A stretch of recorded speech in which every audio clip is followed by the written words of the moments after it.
ఇదే సర్వీసెస్ మీకు వేరే వాళ్ళు కూడా అందిస్తారు. కానీ వాళ్ళ దగ్గర మన దగ్గర సర్వీస్ ఛార్జ్ ఒకసారి మీరు చెక్ చేసుకోండి. ఎందుకంటే మొన్న ఒక ఇన్స్టాగ్రామ్ లో ఒక బ్రదర్ నాకు మెసేజ్ చేశారు కరుంగాలి మాల్ గురించి. నేను ప్రైస్ డీటెయిల్స్ అన్ని చెప్పంగానే అతను టూ మచ్ కాస్ట్ బ్రో అని చెప్పి ఒక మెసేజ్ పెట్టారు. మీకు ఒక చిన్న ఎగ్జాంపుల్ చెప్తాను. ఎవరైతే టెంపుల్ దగ్గరికి కేవలం కరుంగాలి మాల్ కోసం వెళ్దాం అనుకుంటారో వాళ్ళకి 3000 రూపీస్ బడ్జెట్ అవుతుంది, 3 days టైం పడుతుంది. అండ్ మాల్కి విడిగా సెపరేట్ అమౌంట్. ఒక రకంగా చూస్తే మీరు ఆ 3 days టైం సేవ్ చేసుకున్నట్టు ఉంటుంది. అండ్ ఆ 3000 బడ్జెట్ కూడా మీకు సేవ్ అయినట్టు ఉంటుంది. అండ్ మేము తీసుకునే ఛార్జ్ చాలా తక్కువ ఛార్జ్ చేస్తున్నాం. ఎందుకంటే కేవలం ఫైనాన్షియల్గా ఉండి పీస్ ఆఫ్ మైండ్ కావాలనుకున్న వాళ్ళు ఈ మాల్ వేసుకుంటారు. సో వాళ్ళ దగ్గర అంత అమౌంట్ రొటేషన్ అవ్వు, నాకు తెలుసు ఆ బాధ.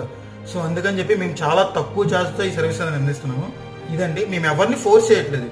ఎవరైతే టెంపుల్ దగ్గరికి హెల్త్ పరంగా అంత దూరం ట్రావెల్ చేయలేకుంటారో అండ్ ఎవరైతే అబ్రాడ్లో ఉంటూ వాళ్ళ ఫ్రెండ్స్ అండ్ ఫ్యామిలీస్కి ఈ మాల్ గిఫ్ట్ ఇద్దాం అనుకుంటారో అండ్ ఎవరైతే ఆఫీస్లో లీవ్స్ ఉండవో టెంపుల్ దగ్గర వెళ్ళడానికి అలాంటి వాళ్ళకి మేము సర్వీస్ అందిస్తున్నాము. అలాంటి వాళ్ళు మన సైడ్ నుంచి ఆర్డర్ చేసుకుంటున్నారు.